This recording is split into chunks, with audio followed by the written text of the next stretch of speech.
Bom dia, graça e a paz do nosso Senhor Jesus, amém? Deixa sua Bíblia aberta aí no livro de Lucas.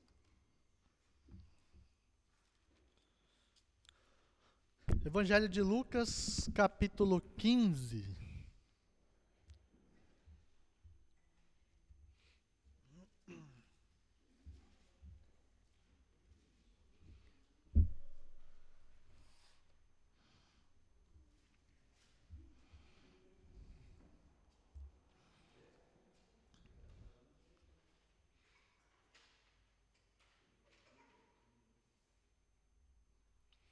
Lucas 15, versículo 11. Vamos fazer a leitura da parábola do filho pródigo, que diz assim: Jesus continuou: um homem tinha 2 filhos. O mais novo disse ao seu pai: Pai, eu quero a minha parte da herança. Assim ele repartiu sua propriedade entre eles. Não muito tempo depois, o filho mais novo reuniu tudo o que tinha e foi para uma região distante. E lá desperdiçou seus bens, vivendo irresponsavelmente. Depois de ter gasto tudo, houve uma grande fome em toda aquela região e ele começou a passar necessidade.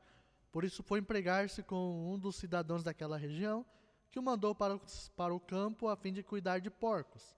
Ele desejava encher o estômago com as vagens de alfarrobeira que os porcos comiam, mas ninguém lhe dava nada. Caindo em si, ele disse: Quantos empregados de meu pai têm comida de sobra, e eu aqui morrendo de fome? Eu me porei a caminho e voltarei para o meu pai e lhe direi: Pai, pequei contra o céu e contra ti. Não sou mais digno de ser chamado teu filho. Trata-me como um dos teus empregados. E a seguir levantou-se e foi para o seu pai. Estando ainda longe, seu pai o viu e, cheio de compaixão, correu para o seu filho, o abraçou e beijou. O filho lhe disse: Pai, pequei contra o céu e contra ti. Não sou mais digno de ser chamado teu filho. Mas o pai disse aos servos: Depressa, tragam a melhor roupa e vistam nele. Coloquem um anel em seu dedo e calçado em seus pés. Tragam um novilho gordo e matem-no. Vamos fazer uma festa e alegrar-nos, pois este meu filho estava morto e voltou à vida. Estava perdido e foi achado. E começaram a festejar o seu regresso. Enquanto isso, o filho mais velho estava no campo. Quando se aproximou da casa, ouviu a música e a dança. Então chamou um dos servos e perguntou-lhe o que estava acontecendo. Este lhe respondeu: Seu irmão voltou, seu pai matou o novilho gordo, porque o recebeu de volta são e salvo.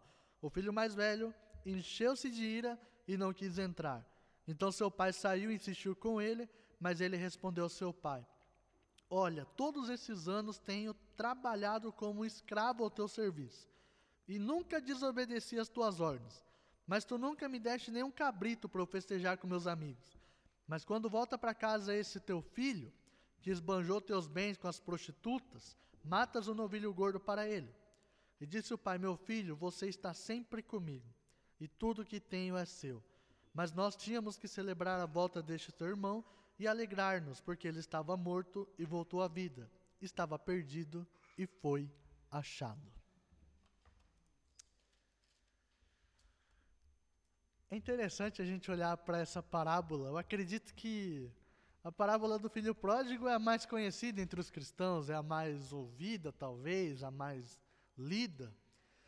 E eu confesso que por muito tempo eu via ela com um ângulo no qual eu tinha pouco conhecimento, e aí eu nunca parei para pensar em alguns detalhes que essa parábola nos ensina. E é interessante pensar que ela representa a história de um homem, de um pai, que tinha 2 filhos, né? E os 2 filhos se comportam de maneira diferente, e nós vamos entender o porquê que Jesus contou essa parábola. Jesus começa dizendo: um homem tinha 2 filhos. Quem já ouviu essa história? Por que Jesus falou um homem tinha 2 filhos? Vocês sabem para quem que Jesus estava contando essa parábola? Jesus estava contando essas parábolas para os fariseus, para os mestres da lei.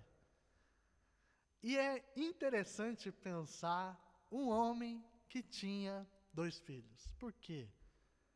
Ele está contando a história de Israel. Ou se a gente pegar lá na criação mesmo, a história de Adão. Adão tinha 2 filhos. Abraão tinha 2 filhos. Isaac teve 2 filhos. Né? A história dos nossos patriarcas. Começando por Adão. Depois Abraão e Isaac. Que aí deu a nascente das tribos de Israel. O povo de Deus. Então, partindo desse princípio, um homem tinha 2 filhos. E por que Jesus conta a história do filho mais velho e do filho mais novo? Porque, se a gente parar para pensar, olha só que engraçado. Adão teve o seu primeiro filho, chamado Caim. E ele teve o filho mais novo chamado Abel. Os 2 apresentaram ofertas ao Senhor. De quem Deus se agradou? De Abel.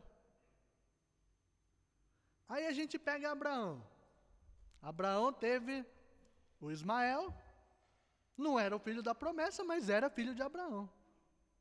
Ismael foi o primogênito. E depois de Ismael veio Isaac. Quem recebeu a bênção para ser pai das nações? Foi Isaac. E aí Isaac teve... Quem teve? Esaú e Jacó. E quem recebeu a bênção do primogênito? Jacó. Por que os filhos mais novos receberam a bênção? Olha só a história de Israel, como é interessante. E a gente pega a parábola do filho pródigo, chega o filho mais novo e fala para o pai: eu quero a minha herança. É legal olhar para esse ângulo porque os fariseus entenderam o recado. E se a gente não olhar para todo o contexto da Bíblia, para a gente entender o porquê que Jesus contava as suas parábolas, a gente nunca vai entender. E vamos falar do filho, né? Hoje é dia dos pais. E eu li um livro, né, pelo nosso saudoso Tim Keller. Ele escreveu um livro com base na parábola do filho pródigo, e o nome do livro é O Deus Pródigo. Por quê? O pródigo, a gente pensa, né, olhando para a Bíblia, o filho pródigo. Pródigo não significa um filho perdido. Pródigo significa um filho gastador, o cara que torra tudo o que tem. E aí, Tim Keller, no seu livro, ele escreve sobre o Deus pródigo porque veio o filho mais novo pedir a sua parte na herança. E, além de ser, assim, uma grande falta de respeito com o pai, principalmente pensando no contexto ali do povo judeu, porque era a mesma coisa que desejar o seu pai morto para ter os seus bens, não era uma coisa simples dividir a parte na herança. Porque antigamente não existia banco, onde você vai lá, deposita o seu dinheiro, você aplica, você faz uma prevê, você, né, compra títulos, enfim. E aí você tem o seu dinheiro, o seu capital lá. Antigamente o capital era dividido em quê? Em propriedades. Era dividido com animais, ou talvez investido numa lavoura, coisas desse tipo. Então pensar em pegar a sua parte na herança, pegar dinheiro, não era uma coisa simples. Praticamente esse pai ele teve que dilacerar toda a sua vida. Como tradição do povo judeu, daquela época lá, o primogênito ele tinha direito a 2/3 dos bens do pai. E aí, esse 1/3 se dividia entre o segundo filho, e por aí vai, depende de quantos filhos tem. Mas o primogênito é quem tinha o direito da maior parte da herança. E aí o filho mais novo pediu a sua parte. Aí tem aquele processo lá. Jesus não conta esses detalhes, né, mas só para a gente poder entender a dificuldade que era para se poder pegar todos aqueles bens, todas aquelas propriedades, poder fazer dinheiro daquilo e poder entregar nas mãos do filho mais novo. E Deus, ou seja, o pai vamos entender uma coisa, é uma parábola. A gente entende que o pai é a figura de Deus, né? Para a gente poder entender. E aí, o filho mais novo representa um tipo de pessoa e o filho mais velho representa outro tipo de pessoas, né? Não precisa a gente ser um expert para a gente entender essa parábola, nesse sentido. Mas, nós percebemos que o pai, ele não mediu esforço para entregar a herança para o filho. Por isso, o Deus pródigo. O pai teve que gastar tudo que ele tinha para dar a herança para o filho. Aí o filho, recebendo tudo, num belo dia ele olha para a janela do quarto dele, ele vê aquele horizonte esperando por ele, chamado mundo, e falou, vou embora. E foi. E gastou tudo o que ele tinha. Você gasta todo o seu salário no mês? Se você recebeu algum prêmio, tipo a Mega Sena da vida aí, sei lá quantos milhões de reais, o que você vai fazer? Você vai torrar tudo? Comprar carro, comprar casa, comprar iate, comprar jatinho, comprar sei lá, um iPhone 14, vai lançar agora o iPhone 15? O que você vai fazer? Sabe, e infelizmente isso retrata muito de nós, que não sabemos organizar as coisas que nós possuímos, os bens que Deus confiou nas nossas mãos. Por isso o filho pródigo, o filho gastador. É interessante que algumas traduções da Bíblia, a minha por exemplo, né, ela fala a parábola do filho perdido. E nós olhamos para o filho mais novo como alguém que se perdeu. A gente pode pensar naquelas pessoas que estão no mundo. A gente pode pensar nos crentes, que nasceram na igreja, cresceram na igreja, passou uma adolescência difícil, mas na igreja. E aí, num belo dia, eu tenho 18 anos, eu faço o que eu quero, eu vou embora. E sai da casa do pai. E é interessante que Deus permite que você vá, se um dia você decide viver o mundo, fazer tudo que passa pela tua cabeça. E aí você faz. Mas eu nunca esqueço do que Deus falou comigo no meu processo de conversão.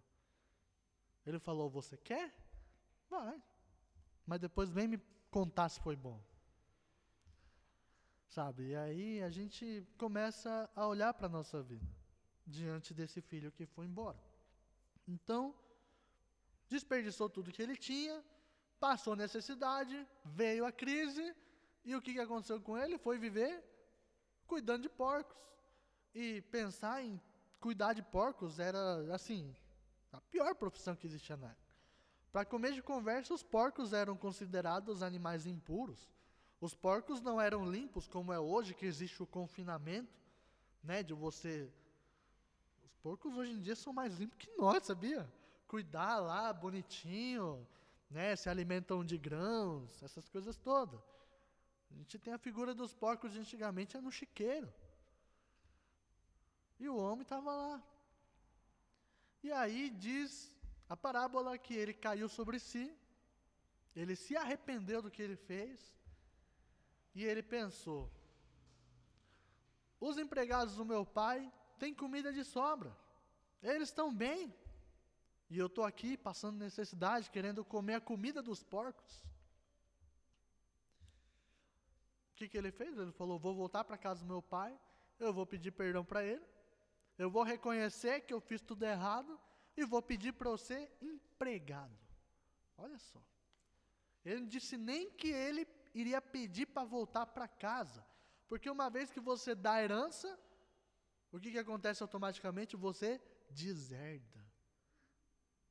Ele deixa de ser filho.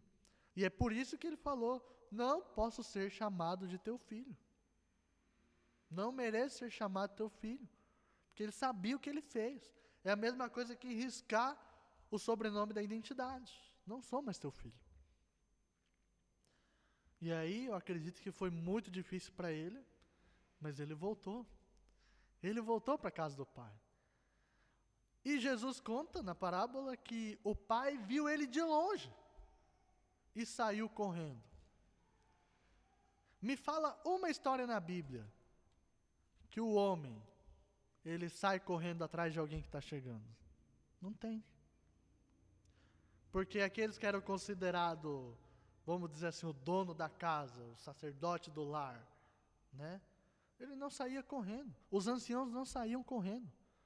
As mulheres corriam, as crianças corriam, os jovens corriam, os empregados corriam. E numa situação normal, aquele pai, ele mandaria os seus servos que corressem até o filho para trazer ele. Mas aqui Jesus, ele quebra todos os paradigmas daquela cultura. E diz que o pai saiu correndo. O pai saiu correndo até o seu filho. Abraçou ele e o beijou. E aí o filho começa a se desculpar. Pai, porque isso, porque aquilo. E ele, não, depressa, ó, traz aí uma roupa, bota um anel no dedo dele, bota uma sandália no pé dele. Porque esse meu filho não é um escravo. E aí matam o novilho da engorda lá, porque nós vamos fazer uma festa. O meu filho estava perdido e foi achado. E aí nós vemos a figura de um pai amoroso. Nós vemos a figura de um pai misericordioso. Um pai cheio de graça. E pensando no pai, no nosso pai, que é pródigo, Deus, ele deu tudo o que ele tinha para nos salvar. Deus enviou seu único filho. O único. Para morrer na cruz pelos nossos pecados. Jesus, ele se humilhou da sua condição de ser Deus, do seu senhorio, para ele vir na terra como um ser humano e padecer todas as limitações de um ser humano. E ele se entregou por amor de todos nós. E é isso que Jesus, ele queria contar na sua parábola, por uma parte. Essa história é muito linda para a gente terminar por aqui. Mas Jesus não termina por aí. Aí ele passa a falar do outro filho. No versículo 25. Enquanto isso, o filho mais velho estava no campo. Quando se aproximou da casa, ouviu a música e a dança. Então chamou um dos servos e perguntou o que estava acontecendo. E este lhe respondeu: seu irmão voltou, seu pai matou o novilho gordo porque o recebeu de volta são e salvo. E o filho mais velho encheu-se de ira e não quis entrar. Então seu pai saiu e insistiu com ele. Mas ele respondeu ao seu pai: todos esses anos eu tenho trabalhado como escravo ao teu serviço e nunca desobedeci as tuas ordens. Mas nunca me deste nem um cabrito para eu festejar com meus amigos. Mas quando volta para casa esse teu filho, não fala nem o meu irmão, que esbanjou os teus bens com as prostitutas, matas o novilho gordo para ele.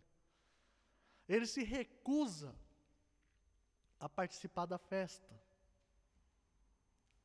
Ele se recusa a se alegrar junto com o pai. O filho mais velho, ele pode retratar as pessoas que estão na igreja. É interessante a gente fazer esse paralelo aqui para os nossos dias de hoje. Quantas pessoas, em contraste ao filho mais novo, estão na igreja, mas não querem viver o evangelho verdadeiramente? Elas têm esse senso liberal, posso fazer o que eu quiser, e Deus me ama do mesmo jeito. Até usam essa parábola para sustentar o seu argumento, porque nessa parábola nós não vemos nenhum sacrifício sendo feito para que ele pudesse ter essa redenção.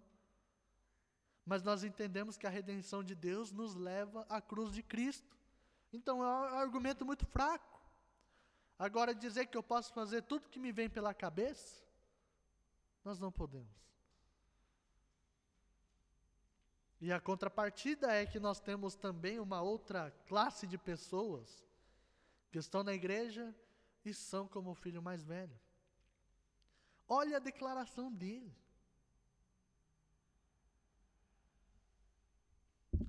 Estive ao teu serviço por todos esses anos e nunca desobedeci a uma ordem sua. Te faz lembrar alguém? Ai, Deus, eu oro, eu leio a Bíblia, eu vou na igreja de quarta, de sexta, de sábado, de domingo, eu vou evangelizar, eu visito o hospital, eu jejuo, eu estou com um pastor, eu faço isso, eu faço aquilo, eu toco no louvor, eu ajudo necessitados, eu nunca desobedeço a tua palavra.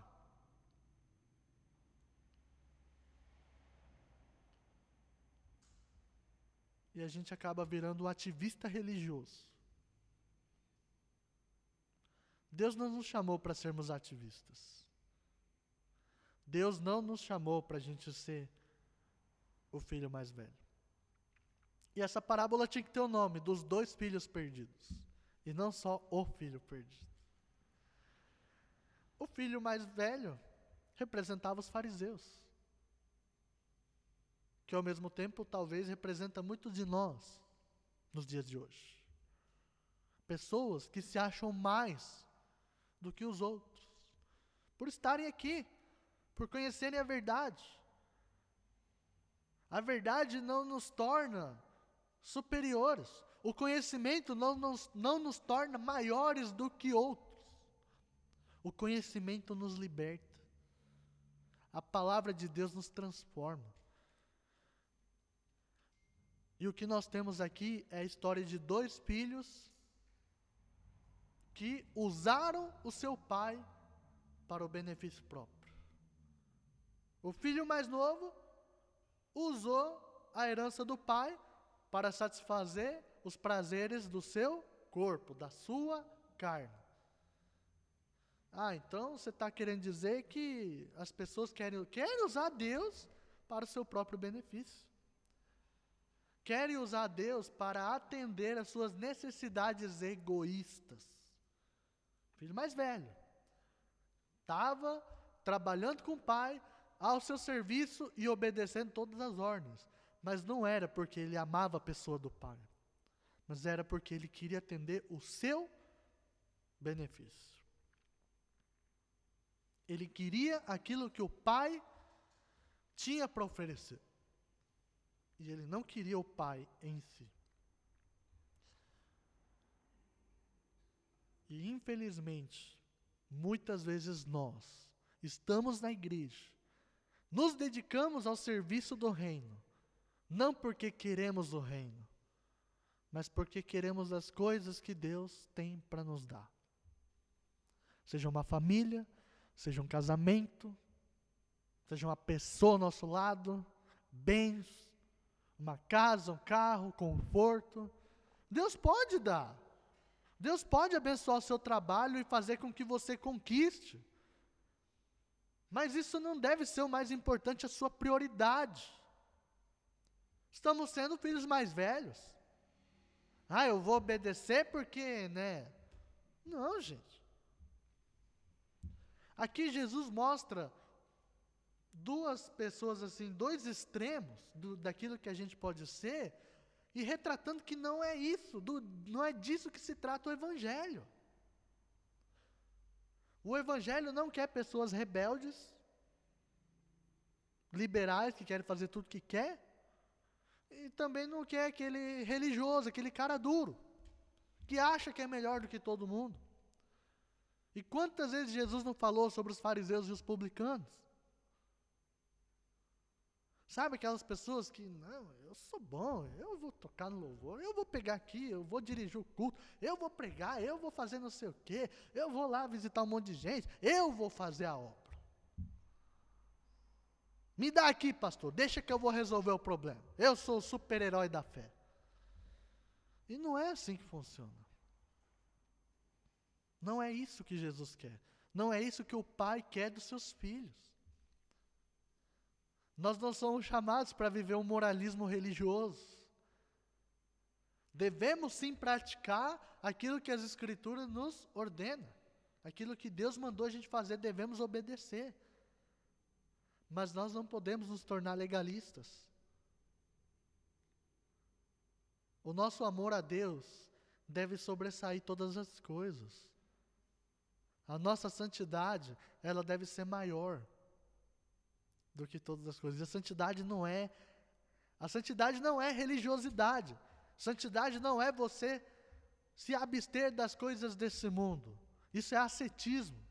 Ascetismo é você, não, eu não vou comer demais, eu não vou tomar bebida alcoólica, eu não vou ter relações sexuais, porque tenho que ser um cara bom. Isso é moralismo. A santidade é você querer amar a Deus sobre todas as coisas. A santidade é você enxergar a beleza do Pai. A santidade é você reconhecer que você não é nada. É você se humilhar diante de Deus e entender que você precisa dEle. E era isso que Jesus mostrou para os religiosos da época. Porque o pai trouxe o filho de volta sem nenhuma condição. Por quê? Porque ele se humilhou. Porque ele reconheceu. Pai, eu preciso de ti.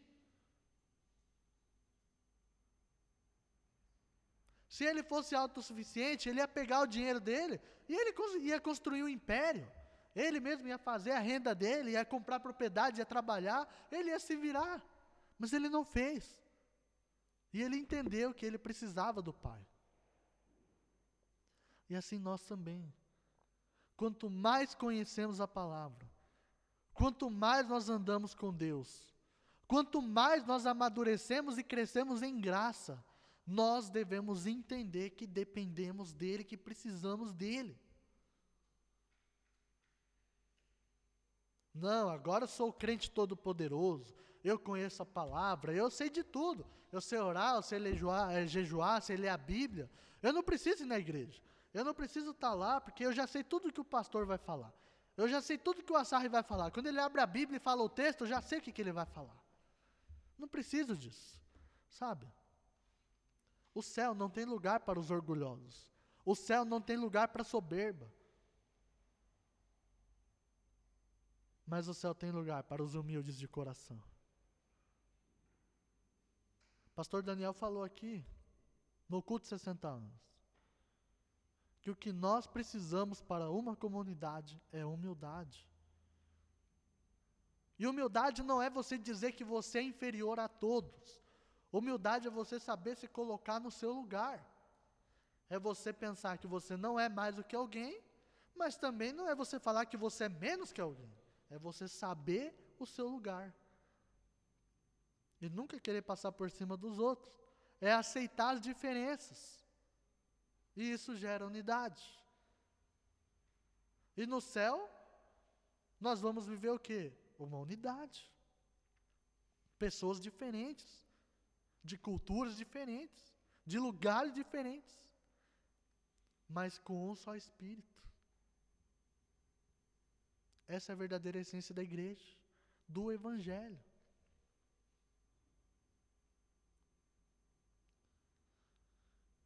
E o interessante é que Jesus, ele retrata aqui o Pai, que quando vem o filho mais velho se recusar a entrar na festa, o pai ainda sai correndo fora da casa, junto do filho mais velho. E aqui nós temos o retrato de um Deus, que ele ama, tanto o filho mais novo, como o filho mais velho. Deus, ele ama a todos. Mas nós precisamos entender que não é tudo que ele aceita. Quando o filho mais velho quis bater de frente, o pai falou, não, você está errado. O seu pensamento não é certo. Você está comigo o tempo todo. E tudo que eu tenho é seu.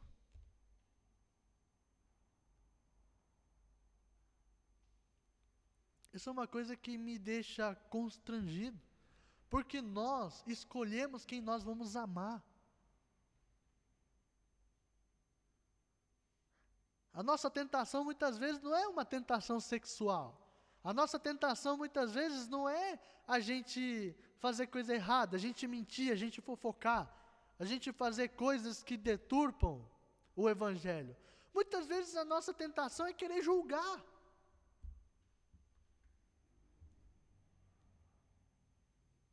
É a gente olhar para uma pessoa que vem, nossa, aquele lá tem tatuagem. Ah, o jovem começou a namorar, deve estar dormindo com a namorada. Ah, o cara que está ali na frente, será? não me engano, não é santo. E a gente se acha melhor que todo mundo. Tá todo mundo errado, só eu que estou certo.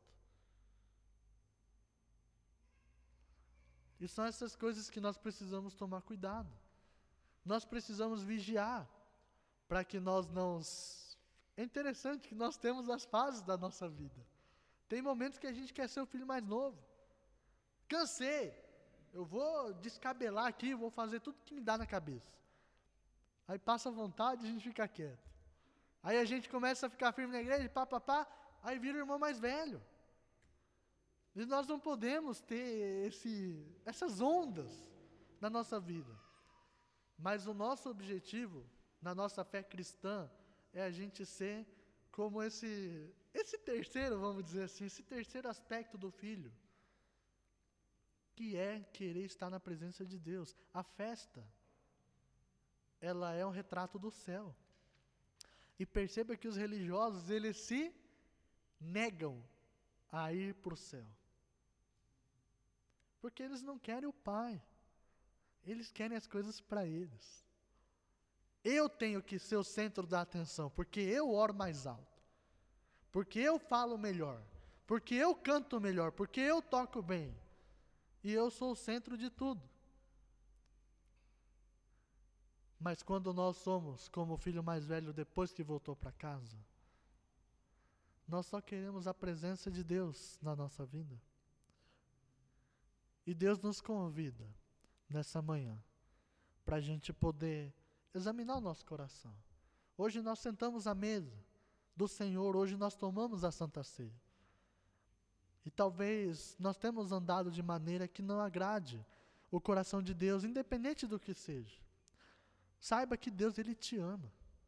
Jesus ama você independente do que você está vivendo. Mas Ele espera uma resposta desse amor. Ele espera que você se arrependa verdadeiramente dos seus pecados. Ele espera de mim humildade, de entender que não sou eu que vou resolver todas as coisas, mas é a gente poder se colocar no nosso lugar.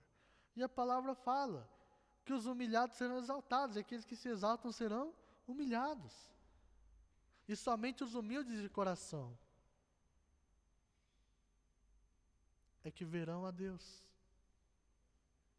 Então que eu e você possamos assim nos esforçar para a gente poder enxergar qual está sendo, né, o nosso empecilho, para a gente poder viver a verdadeira essência da nossa fé, a verdadeira essência do cristianismo, porque não é um extremo e nem o outro.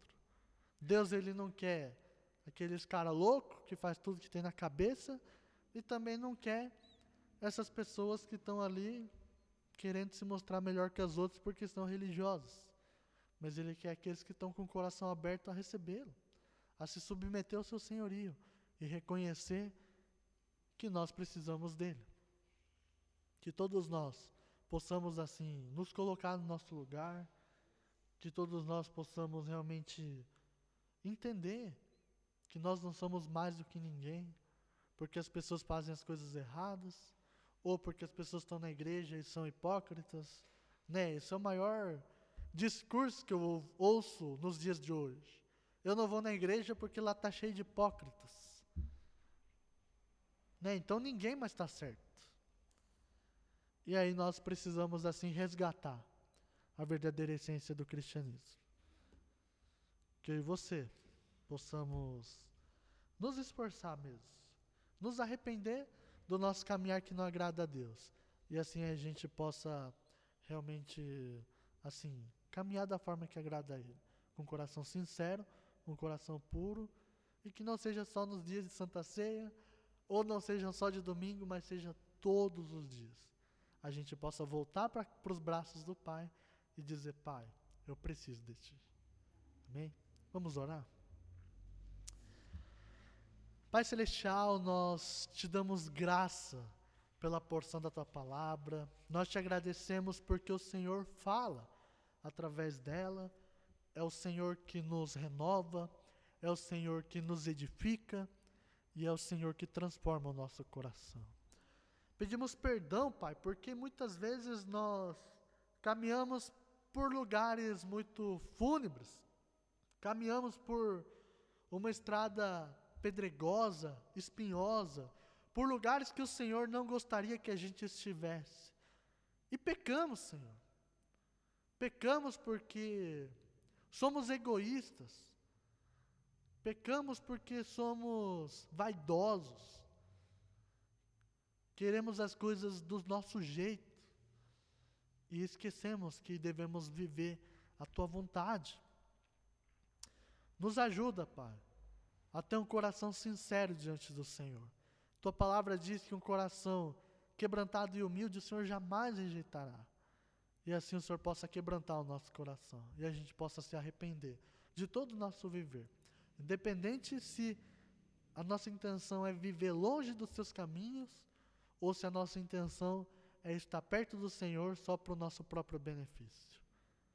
Que possamos viver de uma forma diferente. Assim como esse filho, depois que voltou para casa, reconhecendo que precisava do seu pai, eu e meus irmãos possamos reconhecer que precisamos do Senhor.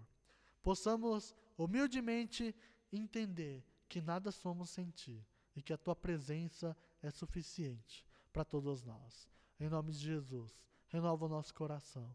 Traz essas verdades para dentro de nós e que assim nós possamos viver conforme agrada o Teu coração e nos ajude a resgatar a verdadeira essência da nossa fé no Evangelho de Cristo. Nos ajuda, nos abençoe e nos guarde para mais uma semana. Eu venho pedir pelas Tuas provisões sobre as nossas vidas, que o Senhor possa prover todas as nossas necessidades, sejam elas financeiras, seja a porta de emprego, seja a necessidade da nossa saúde, naquilo que está faltando, por algum problema que a gente está passando. Se a nossa necessidade é uma pessoa junto com a gente, que o Senhor venha suprir também, colocar pessoas dispostas, Pai, a poder chorar com os que choram, se alegrar com os que se alegram e atender aquelas pessoas necessitadas. Que possamos viver a verdadeira essência da igreja aqui na terra, que possamos cumprir com a nossa missão, com a nossa chamada, Senhor, daquilo que é o Teu propósito para as nossas vidas. Que o Senhor nos use, que o Senhor possa realmente fazer com que a nossa vida seja um canal de bênção para a nossa comunidade. E assim, em tudo, o Teu nome seja exaltado, seja glorificado. O Senhor nos cuide, o Senhor nos abençoe, que o Senhor guarde a nossa vida e que possamos ter uma semana na Tua presença. E por tudo nós oramos e Te agradecemos em nome de Jesus. Amém.